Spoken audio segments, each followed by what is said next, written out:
If you don't know, I'm the narrator. Let's get started. See this Ghana? It wasn't always this way.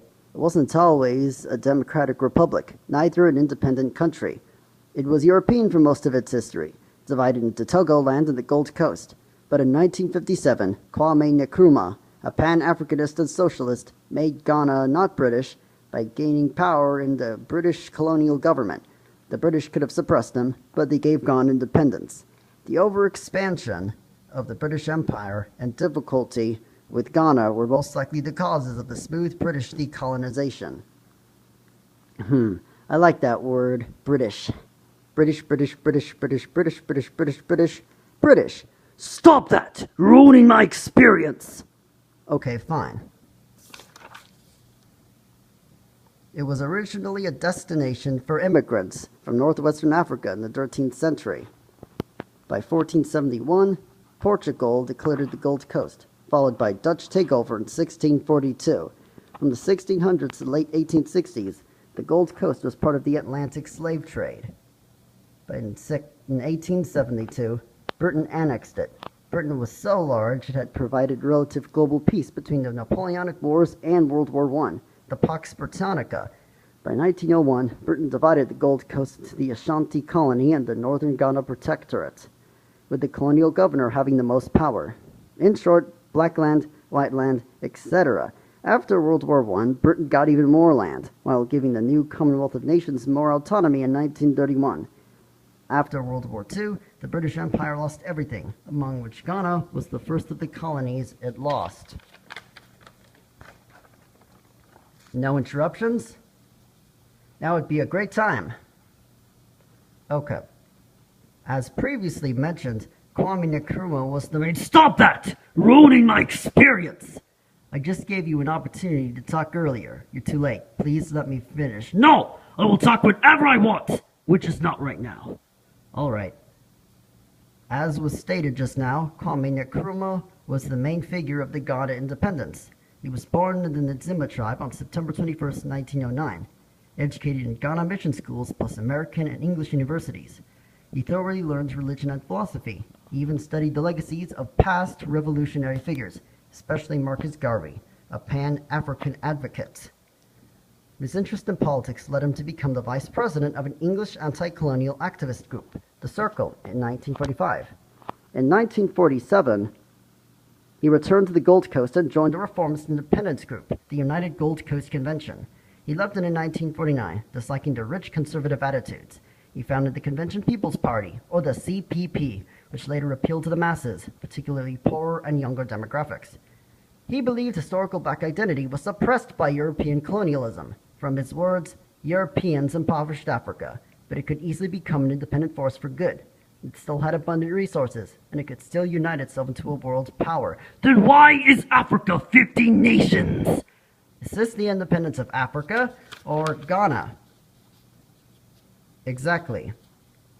Around 1948, economically based riots occurred, leading British authorities to arrest some independence leaders, including Nkrumah. The positive action and cult of martyrdom associated with this led to a 35 legislative seat addition to the CPP in the 1951 colonial elections. Even before this, the late 40s experienced more colonial power for native Africans. After serving in jail, Nkrumah once again ran, this time promising socialized industry and services. Upon his first day as Prime Minister on March 5, 1952, he proposed constitutional review concerning colonial autonomy. By July 1953, the British Parliament granted the Gold Coast eternal self-government outside foreign affairs, police, and defense forces. The Gold Coast still wasn't fully independent, though. Then when is Ghana gonna be independent? Who's the narrator here?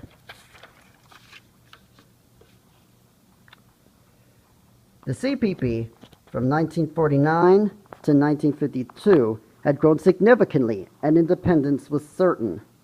Nkrumah's passion, knowledge of traditional native hierarchy, appealed to females and youth, along with a homogeneous culture and maturing economy of the Gold Coast, naturally gave his party success.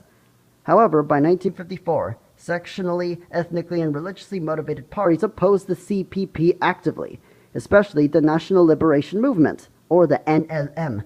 the NLM pushed for ethnic Asante interests before Ghana, sometimes violently, delaying British rule to provide independence for Ghana.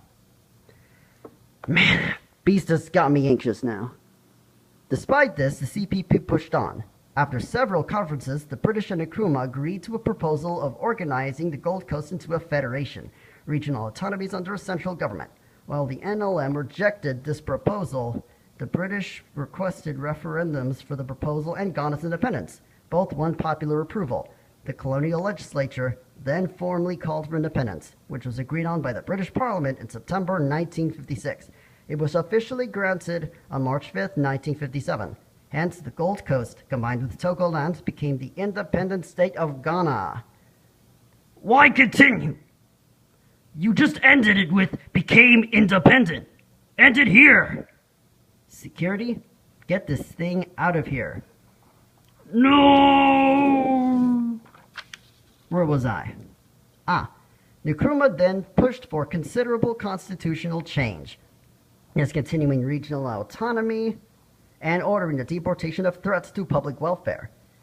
Through rigged elections and a new 1960 constitution, Ghana was a republic, with Nkrumah ruling over the legislature, judiciary, and the reorganized African Socialist CPP as president of Ghana.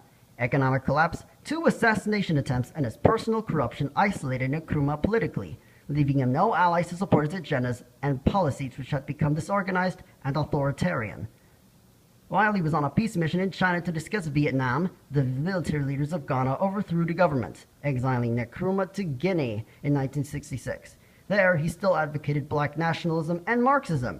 He also became the honorary president there. He died in a Bucharest hospital on April 27, 1972, from cancer.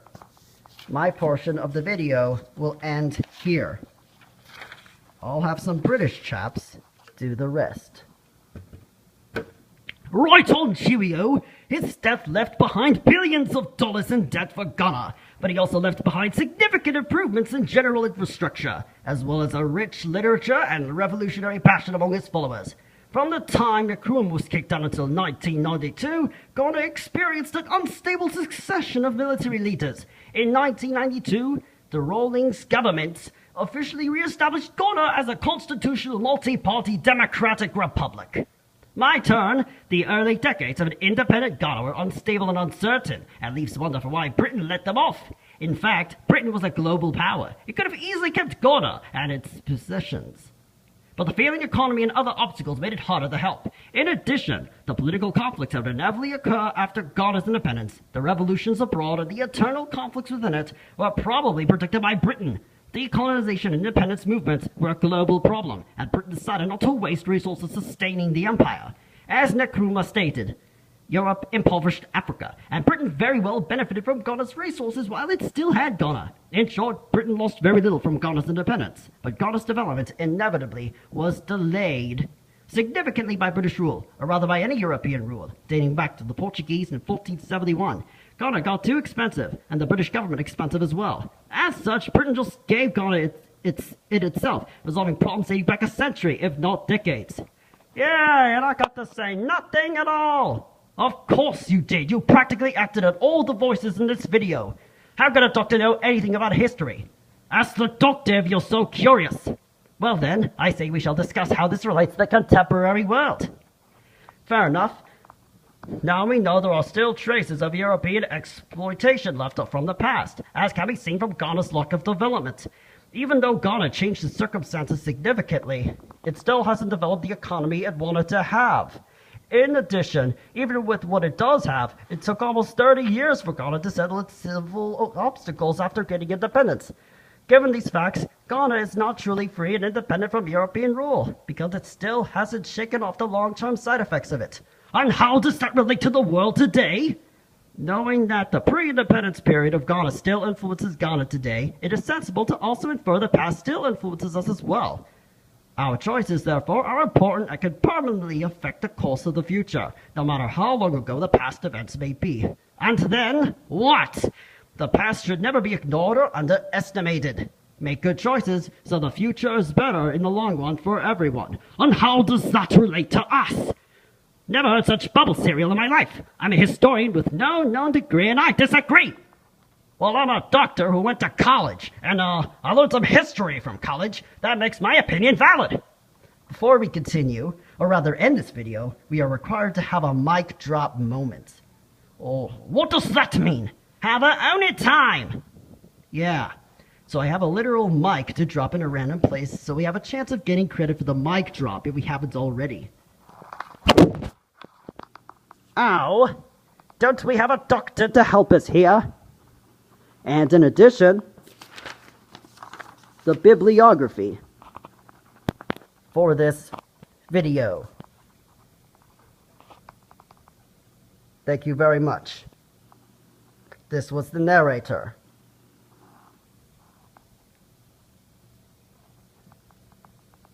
And goodbye.